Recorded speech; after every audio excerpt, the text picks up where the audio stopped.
And I was really chuffed when the guys asked me to present because, yeah, what we're going to talk about is something that, like, Dan and I are really proud of. It's something that we've done that we didn't think we could do, and heaps of people told us we couldn't do it. And we think we've done it, or 95% of the way there, but I will start talking about that in a second. So I guess the first question is, why is a guy who likes food and drink talking about technology? Technology's computers and it's iPhones and it's Apple and it's all that sort of thing. But it's not. Like, I guess it's being innovative and sometimes using existing technology to create something new and with a new application. So we had a problem, right? We were building this like constantly with our downstairs bar. When we started trading, I was sort of gobsmacked by how much waste we produce is one element. But even with recycling, like, that's our bins on a regular sort of Monday morning. So that's the cardboard, glass. So that's the actual stuff that does go and get recycled, the commingle stuff. But it just makes no sense that everything keeps coming in a cardboard box, in a bottle, which we then scrunch up a cardboard box, put it in recycling, then we get a glass bottle, we put that in recycling, a different truck comes and picks it all up. The thing has to get produced, the thing has to then get sorted, then shipped, then broken down, of which whatever percentage of it actually gets recycled and made into something different because half of it's contaminated. And, we were looking at it for ages and saying, this just doesn't make sense. Why do we have to keep why do we have to keep recycling? Surely that's only a band-aid solution, and the actual answer has to be to reuse. Our little daughter, so mine and Dan, we got a little daughter, and they do this song that goes reduce, reuse, recycle, rather than, and I think that's got to be the mindset. And outside of it being a green thing, it's also a matter of cost. Like, we've got to pay for every one of those bins to get picked up. There's a time element of sorting it all. So I'm thinking, this isn't just a green solution, this is also a sort of economic efficiency, like a financial efficiency and a time efficiency, which in any business is really important. So that gave us the idea. I hope that's how you spell fourth in this in this context. Bring forth the bottleless bar. So what we wanted to do was create a bar that was 100% bottleless. We hadn't seen it before. We'd sort of chatted about it a fair bit. And we're 99% of the way there. So that had to include beer, soft drinks, spirits and wine. They're the major things that we sell. That's where we're producing all the waste, whether it's little soda water bottles or, wine bottles. Like, wine bottles and beer bottles are the vast majority of the issue. This, which is also this, is our bottleless bar. But we wanted to complicate it even further, make it even harder for ourselves, and just get the stuff from producers within New South Wales. Not only producers, but independent producers, so guys that were sort of husband and wife teams, family owned, and they're all out there. You just got to find them. And that's what blows my mind. It blows my mind how much talent there is in New South Wales alone, producing these fantastic drinks, yet still we buy Corona from Mexico that has to be shipped in the hot sun across the ocean. It makes no sense. Like, all of these drinks should be done at their freshest and in the most temperature control for them to be the tastiest. So the idea was to create a bottleless bar with everything that we are selling, being produced here in New South Wales. Beer was nice and easy because beer has solved this problem, 1,000 times over, which is simple, like the keg. The keg is a perfect reusable receptacle, gets shipped here, we use the product, it empties, they come and deliver us another one and pick the old one up at the same time. So that was nice and easy. But that was sort of our base point for working out what we were going to do with everything else. And so all of our beers are microbrewery beers, as I know a lot of you, we've been talking beer all night.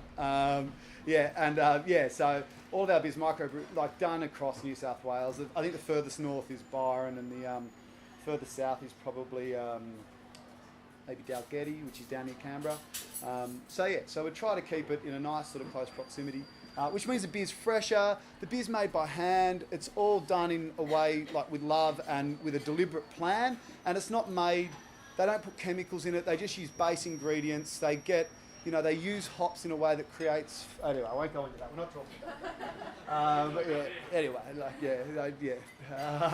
so spirits. Now that was a bit tougher because before I started doing my research, I thought all spirits came out of sort of America, Europe. I didn't think that was a possibility. And then I started Googling and asking people, and suddenly I started finding that there's distilleries around the place. There's one in Bathurst, there's one up at the Central Coast, there's some down the Snowy Mountains. Like there's all these like dudes who, they don't make any money from it, but they're making these fantastic products.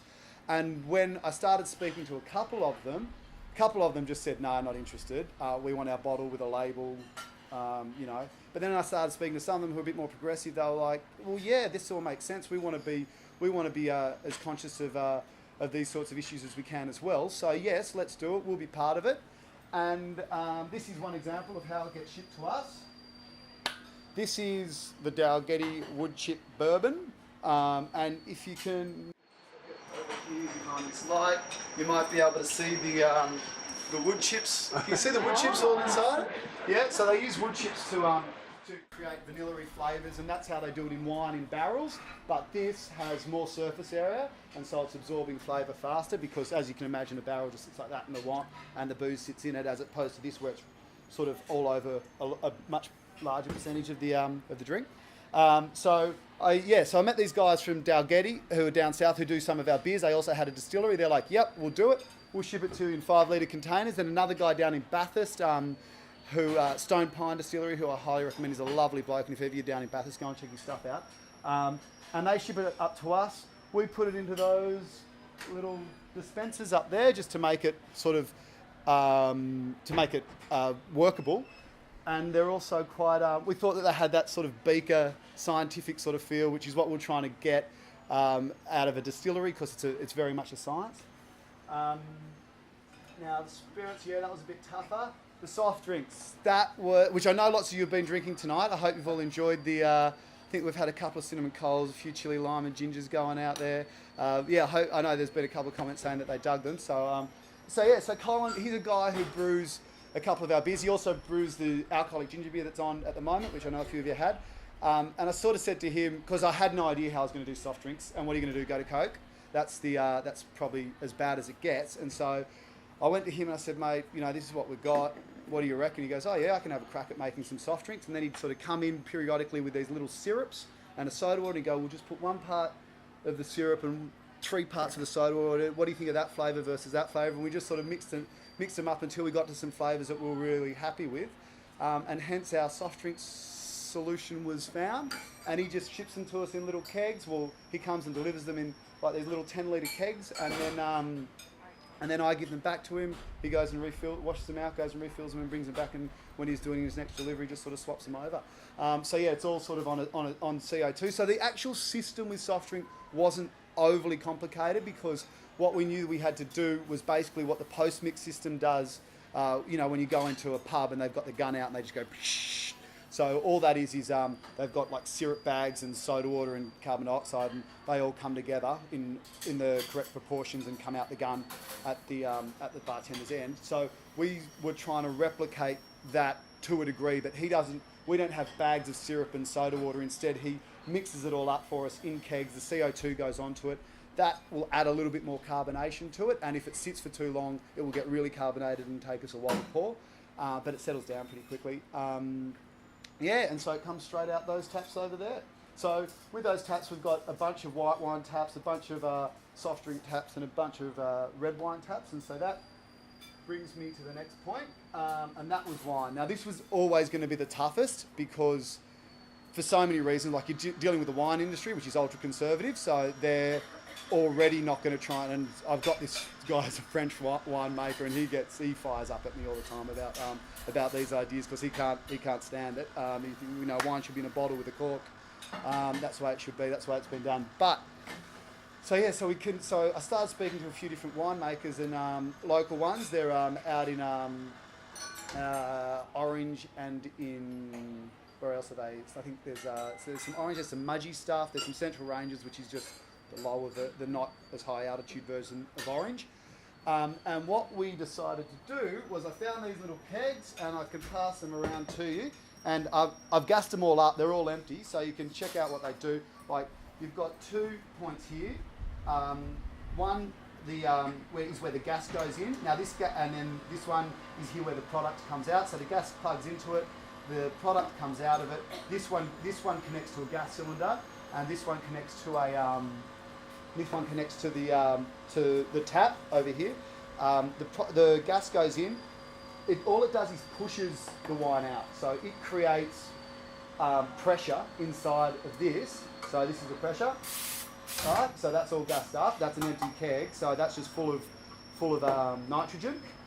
We didn't want to use CO2 because we didn't want to carbonate the wine. CO2 will work as well, but the best gas is argon, but it's quite expensive. So we've gone with nitrogen. Does the same job, doesn't have a flavour. The nitrogen goes in and settles down and protects the wine from oxygen, because oxygen damages wine, it oxidises. I can pass that around to you, you can have a look at it. And you can feel free to pull the little thing on top. Maybe don't pull this thing, it doesn't matter if you do, but that one's not worked, so I won't pass that one around. So the nitrogen goes in, pushes the wine out, and getting the pressure right has been a bit of a challenge. And it has created a few other problems, especially recently, where I found that the red wine, the sediment in the red wine is clogging up clogging up the little connections. So I've just sort of got to get a solution, like a solution being a chemical solution, to soak them in, break that down, wash them out, and then and then go ahead and pour. So that thing was something that we were really stoked with, because the wine especially, we were told, no one will do that. But once you get into the nitty gritty of it, it's exactly the way it works in the wine industry, because they just have massive barrels, massive tanks sitting there with their juice in it that they haven't bottled off yet, that just sits there in the tank waiting for them. Not all of them, a lot of them bottle all of their product off straight away, but a lot of it just sits there. So I just sort of ship my 10 empty kegs up to them. They wash them out, clean them, fill them up, ship them back, and we're done. So that was the wine, and that meant that we had sort of covered every base. There's a couple of things we still haven't worked out how to do, like how to make a tonic, because there's this issue with quinine, and I don't know if everyone knows what goes into making it. You know, it was originally medicinal and a malaria cure. So we've had problems getting our hands on it and then making it taste right and not this murky, barky colour. But we're still working on it. Tonic's still an issue, and a couple of and juices, but we don't really want to start squeezing juices because of the waste. We've made ourselves a bottleless bar, and we're pretty stoked with it. So that's it for me. Thank you all for coming along and for being a part of it.